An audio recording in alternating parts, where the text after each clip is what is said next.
My name is Gasia Mikaelian. I'm an anchor at KTVU Fox 2 News in San Francisco in the Bay Area in California. I'm happy to welcome to this conversation about the coronavirus pandemic and how we can all deal with it. Career and life coach Brianna Hatcher, you serve the Bay Area, really you're worldwide. Yes, great to be here, Gracia. Good to see you. It's good to have you. We've talked so many times before during our newscasts. We meet each other virtually now through a very uncertain time. And a lot of people I talk to say it's hard to know how to feel because I don't know when this is going to end. So true. It's challenging times. We're all in some stage of loss or grief because we might have lost a loved one, but we've definitely lost our regular routine, the life that we knew, the work that we knew, and the way that we used to do it. We're all experiencing lots of loss, grief, and stress. I have, as you know, I have two little ones. You have two children as well, and when fielding questions from them, I finally had to say, you know what? I don't know. We've never been through this before because they were looking to me for a roadmap, right, for my work and for their school and their sports. And I said, we've actually never gone through this before. Is it okay to sort of admit that uncertainty? Definitely. I think it's a good coping strategy, right? They need to know that you don't know, but that you are going to find a way, and probably you're going to find a way together as a family. And just being really candid and authentic in these moments matters. And kids can judge authenticity really quickly. And I think that gives them comfort that you're going to be honest in it. Protecting them from it, depending on their ages. I mean, you want to protect based on age, but entirely protecting them from it would be disingenuous. As I have conversations with other grown-ups, everyone is worried about their job. People are worried about losing their housing. People are worried about their health and that of their loved ones. We tend to focus on the negative. I imagine you're going to tell us to do the opposite. Well, mainly because it's scientifically backed that it improves our mood, our ability to be optimistic, or even experience a sense of satisfaction. Positive psychology founder Martin Seligman did studies about this often and frequently. So we know that it actually helps. And it can also reduce your blood pressure and increase your immune system, your ability to react to any virus. So yes, one of the resiliency strategies that we have is benefit finding, really looking for the positive in this. There's so many things to be upset about, and our brain is negatively biased. So we really have to work and create an effort to find what's working. One of the strategies that Martin Seligman did was to find 3 good things in a day at the end of the day.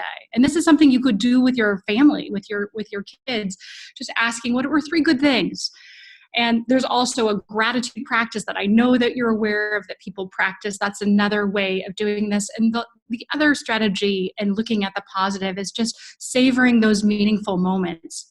It is really scary about work and finances and our economy, yet we might be getting more time with loved ones. We might be getting more time with our family, more time to relax and connect. And trying to savor those meaningful moments is a great resiliency strategy. I was looking forward to talking with you yesterday. And as you know, one of the things that I do is I'm a big home cook, and I have 2 little boys who are very harsh critics, and they asked me to make pot stickers, Chinese dumplings that I'd never made before. But I thought, well, let's go online and figure it out. And so I put on the table finally what I thought was a very poor substitute for what we get at our usual Chinese restaurant. They gobbled them up, and they were showering me and my little dumplings with praise. And I thought, wow, here I thought I didn't do it good enough, and they couldn't get enough of it. And I just really tried to hold on to that moment because it came out of the blue and it meant so much to me. That is adorable. That's a great example of finding a moment to savor. It's actually the pot sticker story you're going to remember, right? Remember this time that you stretched and tried something new? And this is that kind of time. We can try something new. I often encourage clients when they're on vacation or at a work conference to try something new, but this unfortunate times, it's great to try new things and be a little creative when possible. It actually reduces stress and will increase our interest in life and a level of satisfaction when you take on new projects like pot stickers. Right, right. I mean, that kind of gave me a bounce for the rest of the day. Resiliency is such a buzzword. I know teachers use it in school. They talk about having a growth mindset. We talk about children having grit, and even adults not, viewing one small misstep as a complete failure. It can be very hard, though, to feel bouncy and resilient when it just feels like the whole day is right down here, kind of in the 20th percentile? How do you build that resiliency when there's not much to build on? Such a great question. And that can be really hard. There are a couple of things. One of the resiliency strategies is just knowing this is a shared experience. I think when we're in our own pain and our own loss and our own grief about what we knew to be, so is no longer. We need to remember, and every advertisement is that we're in this together. The key to remembering this is a shared experience and connecting to the greater humanity at large is not comparing your losses to anyone else's losses. Just really inviting in empathy and compassion for others because their loss is their greatest loss. Each of us have our own unique greatest loss, and just avoiding that loss comparison. It really contributes to despair and just trying to hold on like we're all experiencing loss together, and that can uplift us. And I think I hope you're noticing people are so much kinder on the street and saying hi, neighbors are coming out and reaching out, and it's really that shared humanity, which is such a great resiliency strategy. And yet, still challenging. We can do this together. Another great resiliency strategy, number one strategy, is building connection and community. Because so many of us are isolated now, the elderly, our teenagers who are so used to connecting and finding ways to connect. It's funny, we've lived in this little house for 15 years. Every evening we take a family walk. I am meeting neighbors that I didn't even know I had, and we're finding that, oh, so my son is friends with this other little boy who's friends with your son, connections that I had no idea existed literally in my own backyard. I mentioned the family walk because that's something that we made a decision as a family that we need to do in the early days of this. And as I'm sure you've been coaching your clients through, in the beginning we thought, oh, we might have to work from home. Oh, children may be home for a couple of weeks from school. Now that we know it's the real deal, children aren't going back to school until summer, etc. We had to sit down, first me and my husband, then the little four of us, saying, no more waking up at 8:30 in the morning. No more starting school at 10 a.m. No more. We were having dinner at 7:30 some nights, and I work an early morning schedule, and I thought, we cannot do this. We should have had that conversation 2 weeks before we actually had it. Sure. Yes. But we're adjusting in the moment. You pivoted, right? And creating, I think you're pointing to like creating more routine, but a new routine and testing what works. We can have small experiments and testing what works for a week or a couple days. And for you, dinner at 7:30 doesn't work. And adapting in those moments really helps. Are there any things that, meal times are sort of an easy one. Bedtimes are somewhat easy as well. Are there any other points in the day that you think people can try to work a plan around? Because sometimes it does seem like we can do everything all day or we can do nothing. And all too often we do nothing. Right. It's really difficult. So you're pointing to two things. One is like relaxing our standards of what we expect we can accomplish. It's not going to be like a regular day. All this grief and loss and anxiety is going to just lessen our ability to execute because we're managing that in the background. But also, we are always best when we have the most energy, which is often in the morning. So allowing for us to do the bigger, harder things first thing, creating a morning routine that supports that execution of those bigger, harder things, and then knowing that you're not going to be able to take on too much as the day goes on. It does point to some decision fatigue. I think we're experiencing all decision fatigue because whatever routines we did have has gone away. So trying to automate those easy decisions about when we eat, what you wear to your Zoom call, just make it a bit of a uniform to eliminate all that decision fatigue. And then also set your expectations a little bit lower. You're not going to do 25 things today, maybe 3 big things. Start earlier, start that routine, go off that energizing routine, whatever that is for you, and then execute the big things. A phrase that I, sort of taught to my children inadvertently that they surprisingly never heard before. Cut me some slack. I told, when they were sort of, they were like, well, we don't like iceberg lettuce. We like romaine lettuce. They hate the toilet paper I'm bringing home. And I said, we're lucky to have it, right? I stood in line. I got up early. I stood in line and I raced to the toilet paper aisle so I could bring back 1 package of toilet paper. So finally I had to say, look, cut me some slack. And they sort of looked at me wide-eyed. And I thought, you know what? That's not a bad rule for everyone, because we are all trying. Like you said, we are all harried and we're all in this mess together. Right. You're pointing to such a good idea, is that self-acceptance. And when we offer it to ourselves, we can role model it to others, and just really self-acceptance. We don't need to be striving every day. We need to balance, maybe pull back the striving that we have and really lean into self-acceptance, because we are in just unprecedented times. So lean into that self-acceptance, and having like a fun, like family mantra that you say works. Right, right. So just cut me some slack. I read something on Instagram and I thought of you, because so many parents, as you know, are weighing in. And, when it comes to teaching their children at home, you have, parent A who was like, 8 o'clock breakfast, 8:15 to 8:45 math, 8:45 to 9 o'clock recess outside, 9 o'clock science. And I just think, oh, and then you have the other parent that says, look, mommy's drinking wine at noon, kids are in pajamas all day, and we have Pop-Tarts for dinner. Yes. So the thing that I read that made me think of you is someone said, you're not homeschooling. You are managing your children's school while you are in crisis, because Yes. the coronavirus crisis and the pandemic, that has to be, it's the top layer of everything. Yeah. Everything else we do, work, school, parenting, being a spouse, it all has to come after that. And we need to realize that. We do. And having that sense of acceptance of, this is where I'm at and this is as much as I can do, really matters. The next step in that, if we can lean into it, the stretch for that, after we can be like, hey, I'm having wine at noon, is, which is, that's a strategy. That's working for you. Fantastic. The other next step to lean into is to find meaning in some of this. Whenever we experience great loss and grief or stress, at some point we can find meaning, and reaching for that. And that could be that greater family connection time, or more time to walk or work out, but looking for the meaning in all of this, that's the goal. I always, I tell my boys, we're so lucky. We're all healthy. All four of us are together. I'm able to go and buy food from the grocery store. We're not going hungry.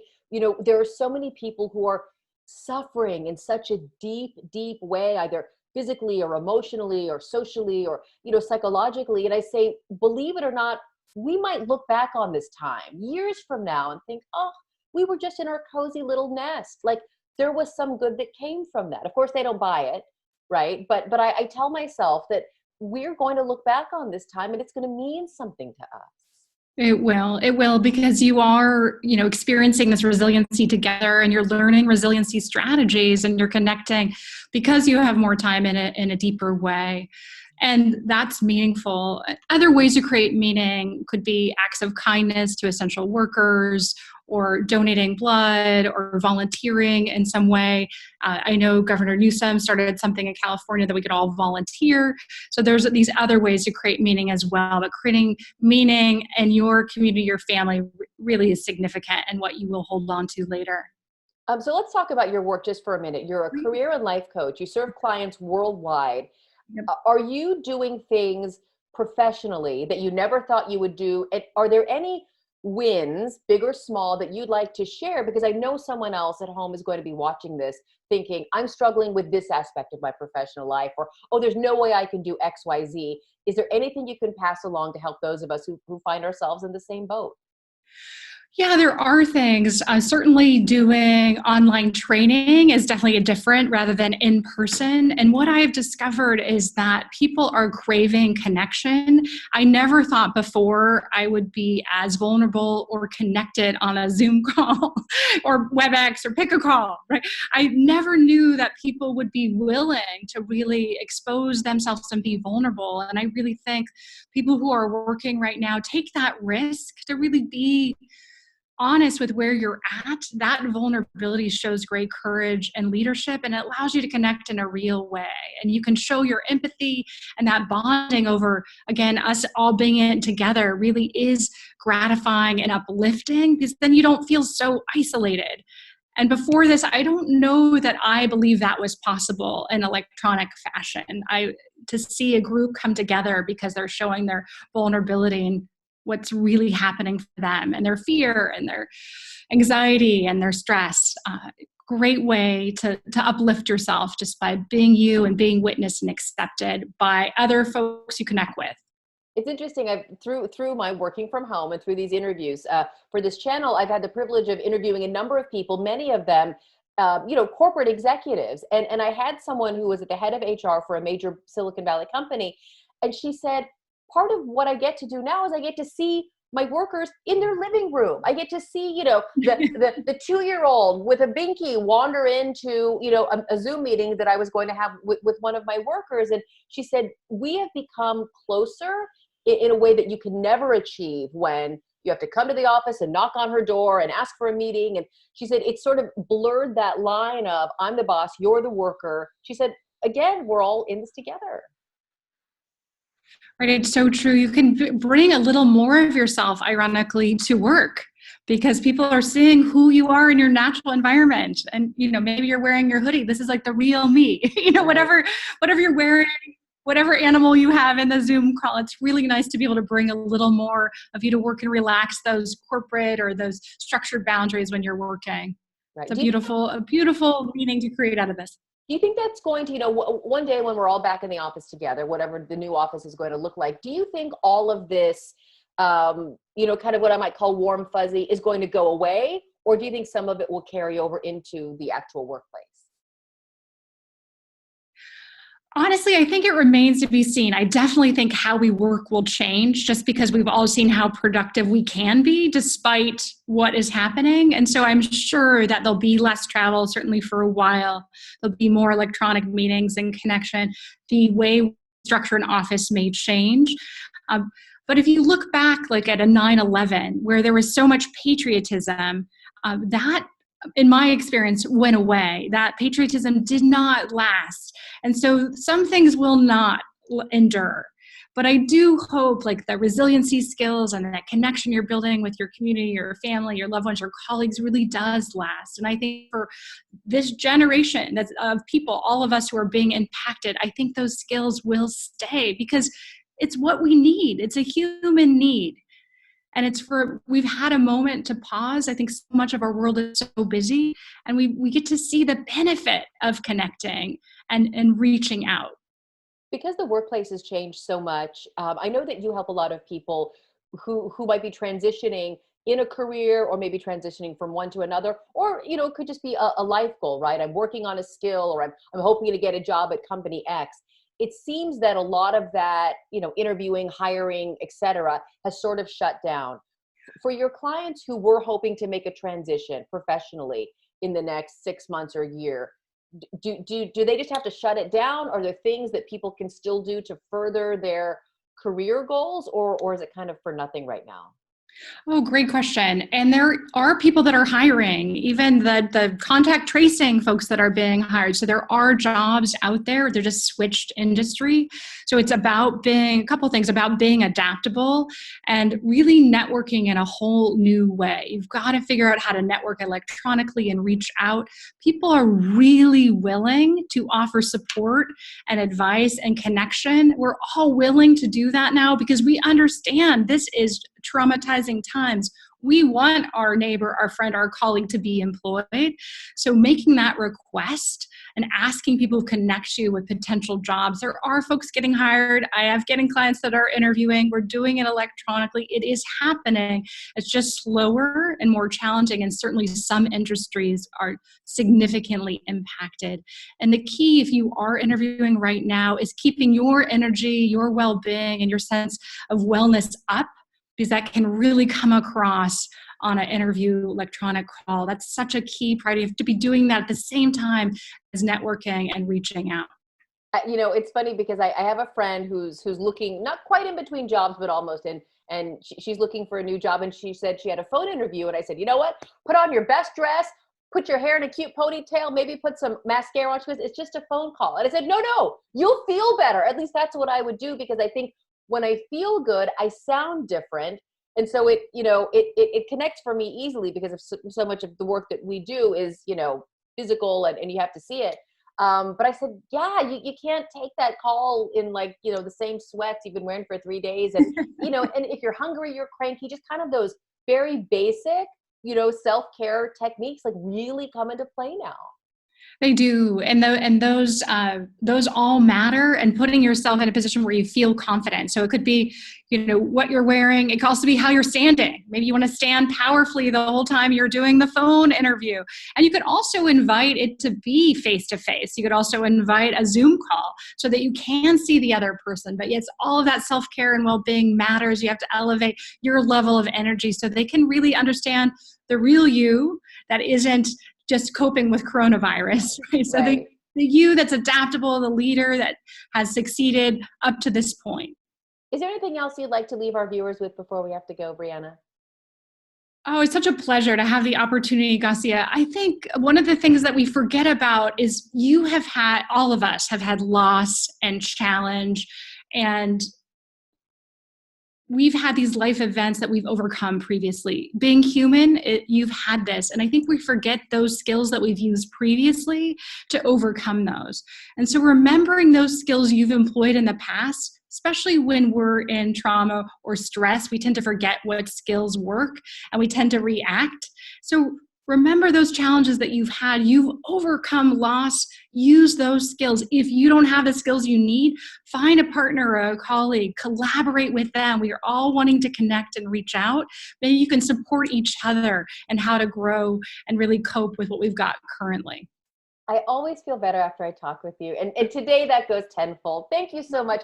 Brianna Hatcher, career and life coach. Thank you. And if people want to contact you, do you have a website or an email you want to throw out? Yeah, for sure. They can contact me. It's Brianna at skycoachinginc.com. That's the best way. I'd love for them to reach out. I'm also on Instagram, so that's another way. But really a thrill. Great to see you. I'm glad things are hey, you're hanging in. You look like you're going strong. Thank you for all you do, Garcia. It's so important right now. We need the news. We need to know what's happening. So thank you. Thank you. I will tell you, I've always felt a great sense of purpose in being able to be part of such a great news team. And, again, that goes tenfold again today. So Brianna Hatcher, it's always a joy to see you. Thank you and be well. Thank you. Stay safe. Take care. Of course, you too. And if you'd like any more information on this, you'll find it anytime at coronavirusnow.com.